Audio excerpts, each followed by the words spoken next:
we'll need to be a good team because I think it's probably the most talented year I've seen in the Big Ten this year since 2010, when we had the nation's first leading scorer, second leading scorer, and third leading scorer in the league.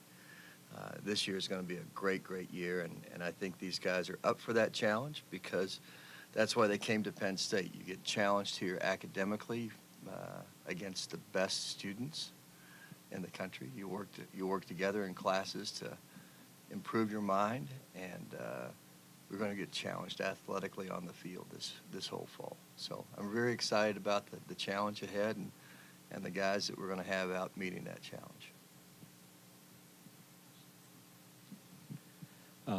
Looking at the stats from last year, 22 goals in 18 games wasn't the most prolific of offensive performances. So what happens? How do you get a little bit more offense out of your team this year? It wasn't good enough. It hasn't been good enough the last couple of years, and we've got to get it in a variety of ways. You know, we haven't had a Corey Hertzog in a while, in 2010, but neither has anybody else. Three things are happening. One, the pro game in America has grown exponentially since 2010. A franchise now in the MLS costs $150 million, and you have to build a stadium to get one. And cities are vying for them. At the same time, they're vying for the very best players coming out of high school. So a lot of the talented strikers are getting signed. I think you're seeing, as a result, more international players in the game. And one of the things that we've done is we've brought in some international players this year. Not as many as some teams, but certainly more. We've got to be better on free kicks. We were -1 last year, plus for every one you score, minus for every one you give up. We were -1 last year. The teams that went to the Final Four were anywhere between +8 and +14. Huge difference. So we got to be better at those, for sure. And that's what we're going to work on today. It's one of the areas it's very important. Last year, the team's motto was all in. Do you have a new mantra for this season? 11 is 1. 11 is 1 is the hashtag with everything. We have it in our locker room. It's on a lot of the social media things that we're putting out. And I think this is a group that, when you get in that rarefied air of the great teams, when you watch them play in our sport, they move together. They move as a unit. All 11 players are on the same page, and they move fluidly across the field and dynamically, and it's amazing to watch when you get to that point. So that's our mantra, that's our goal. Bob, off the field a little bit, Big Ten Network celebrating its 10th anniversary. Obviously, Penn State men's soccer, a regular programming piece for them. What has the exposure and that meant to the program in terms of alumni, recruiting, and being able to have that level of elevation? You know, the Big Ten Network is a remarkable thing. It provides so much for us as an athletic department to have a top class and deliver world-class services to our student athletes because of the money derived. It also delivers world-class services in terms of fans everywhere being able to see us. I mean, it's just amazing how many people end up and text me after a game, whether it's a pro coach in Seattle or Portland or LA or wherever, or a recruit that says, man, that was a great game, really enjoyed that. You just can't get that without something that's a high quality that the Big Ten Network puts out. You kind of touched on it a couple minutes ago about having so many foreign players. You've got 9 on the roster this year. How difficult is that as far as for a recruiting standpoint of trying to stretch yourself that far? And then my follow-up question for the guys is, how different is that in the locker room to have so many people from different countries in the locker room? Well, I have a hard time calling all of them international guys. We got guys who drive here from Toronto. You know, they're 5 hours away. So, you know, it's hard to call those guys really international. They're a lot closer than guys who live in Ohio or wherever. So, and they don't really talk with a crazy accent, like some people do. So it's just a trend in our game. I saw this year, Gordon, first of all, that Virginia, who's never had any international players, has 17 on the roster this year. Akron, we just played, who never had any, have 14 on the roster. I've been going to the Final Four, College Cup Final Four, since 1977. 2 years ago was the most international players I've ever seen at a Final Four. One team had 0, that was Stanford. The other 3 teams had 30 2 years ago, and this past year had 31. And those 3 teams, if those same 3 teams were in it this year, there would be 40 international players. So the world game is exploding. The college game is exploding, and the pro game in America is exploding. And the international players see great value in coming to the U.S. and becoming an educated man in conjunction with trying to achieve the highest level of play. That wasn't the case years ago, and now they see the model that we have is remarkable and unlike any place else in the world, where you actually go to school and try to play at a high level. Does that answer your question? Yeah. What if these guys talk about it? Go ahead.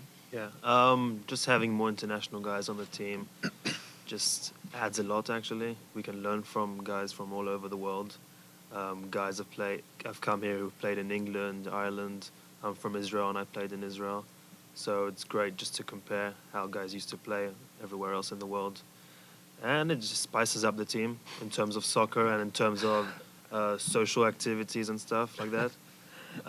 We have jokes now that come straight from Ireland, and that's pretty funny.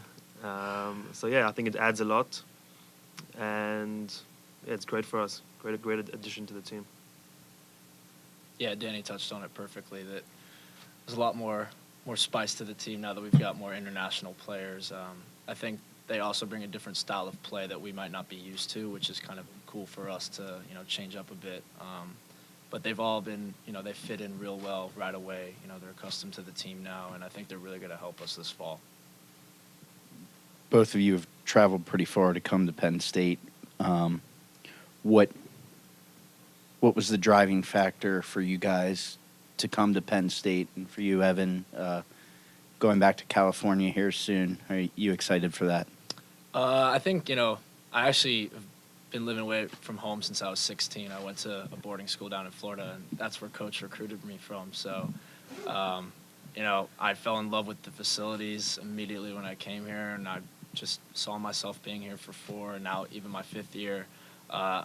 When it comes to California, yeah, I'm really excited to go back. Even though it's 6 hours drive from where my hometown is, my brother actually lives in Los Angeles, so I'll get to see him.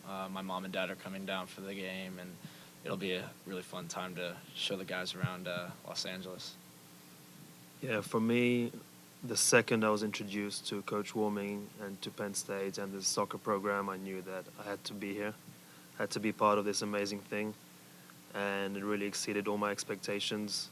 Just the whole Penn State commitment to excellence and integrity in every single program here just inspired me and keeps inspiring me to do my best for this program and for this school. Coach, losing Connor Maloney and Dion Harris, who do you think can fill in that scoring production up top?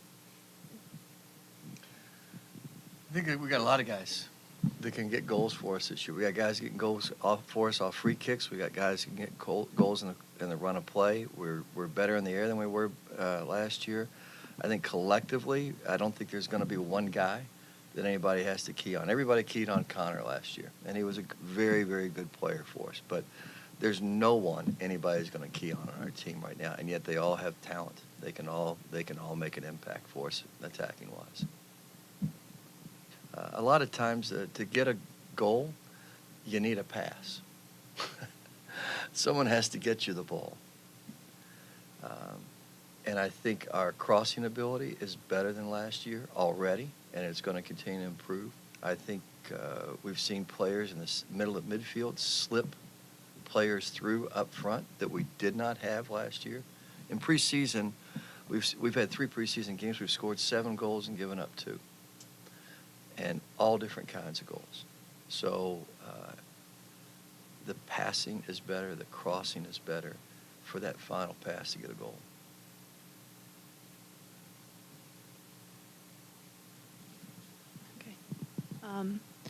Evan, you touched on this earlier, but you kind of said that when international players come in, they not only bring, like cultural differences, but also playing style differences. Have you, as a team, integrated those into your style of playing, and how do you and has that been advantageous for you? Yeah, I would say we've really gotten guys that kind of filled the void from the guys that left last year. Being international, most guys from England, Ireland, places like that are very technical players. I think they've really added a depth to our team that we might not have had in the past, with whether it be range of passes, accuracy of passes, just intelligence on the ball, off the ball, movement, stuff like that. I think, our formation that we have, that it fits the system that they play too. I think that we'll be very good defensively, and I think that that these players that we've brought in really help us out a lot. Dani, as team captain, what do you think is the key to success for this specific team and season for you guys? Having everyone on the same page, which we do now, and heading towards the same goal, which is taking one game at a time, being 100% committed to every single game. We know we have big expectations of ourselves because we know how capable we could be, but we're determined just to take one game at a time, and we'll focus on that and take it from there. Coach, how do you I guess improve year in and year out? Like just take it up a level and just try to make sure that you guys are improving or making improvements to what you guys did last year. Well, you better, because everything's improving in the world in terms of how soccer's played, what technology's out there, and you better be ready to utilize all those things. So the number of things that we're doing is probably, we could take a long time to list, but we were the first field sport at Penn State to integrate GPS tracking with our players and heart rate monitoring at the same time. So every one of our players knows at the end of practice how many sprints they've done, what the volume of sprinting they've done, how many calories they've burned in practice, the distance that they've covered in practice, the velocity that they've covered, what their top end speed was. Some guys are running 21 miles an hour in practice, which is really fast. If you try to get on a bicycle and go 21 miles an hour and think about and look down and think about having a soccer ball at your feet and trying to control that while you're going 21 miles an hour, it gives you a picture of what that's like. So we got some guys that are moving super fast, and we're tracking it.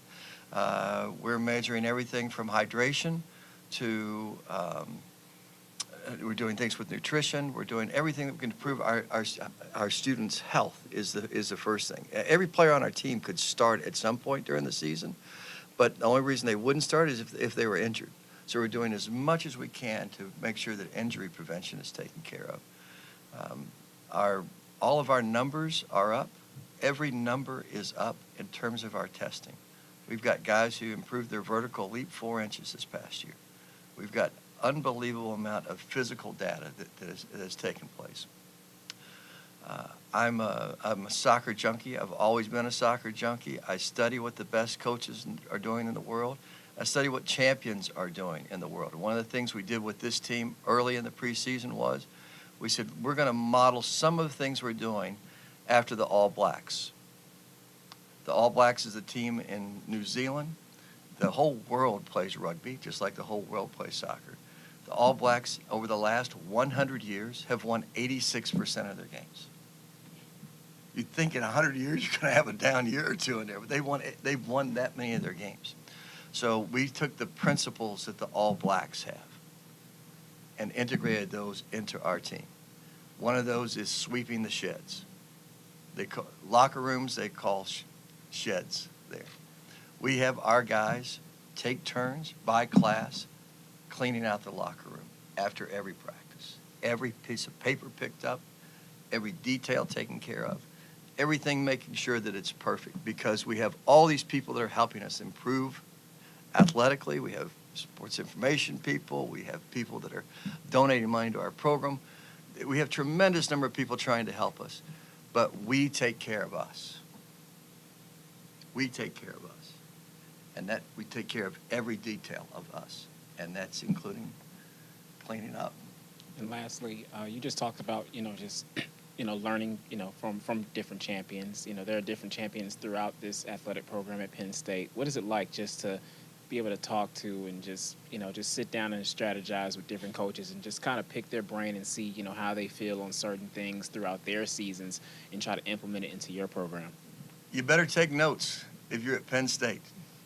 There are a lot of notes to take, and we've even talked about that with our team and have implemented some things that other programs are doing because they're champions. In my building, the door next to me is Erica Walsh, champion a couple of years ago, right?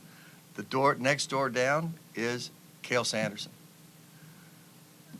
champion every freaking year, it seems like, with that guy, right? everything he's doing. The next door down is Russ Rose. If you can't take notes off of those people, you're really missing something great in your life and something special. And I feel like, even though this is my 41st year of coaching, being involved as a coach, I've learned more since I've been at Penn State than all the other years combined, because I'm around such amazing coaches, athletes, administrators, people that surround the program. As you just mentioned, this is your 41st season of coaching. Obviously, things always evolve and change. How frustrating is it that recruiting isn't quite the same, that you're now competing against pro teams, MLS teams for high school kids that you didn't have to battle with 10, 15, 20 years ago? Control what you can control. I can't control what's happening in the rest of the world. I can only control what happens within my team and with our own recruiting. Our objective is to get the best fit for Penn State. The best fit to come in here, be a great student, be great in the community, be great with the team, and really care about the team more than anything else, more than about themselves. They care about the team more. And when we do that, we'll be champions. And that's what I like about this group so much, is I think they all share those values. And sometimes you get a couple guys that are off the rails a little bit, don't quite have that same ambition, and it destroys a team. Or at least the team doesn't achieve the potential that they could. And I feel like this group, we're all heading the same direction.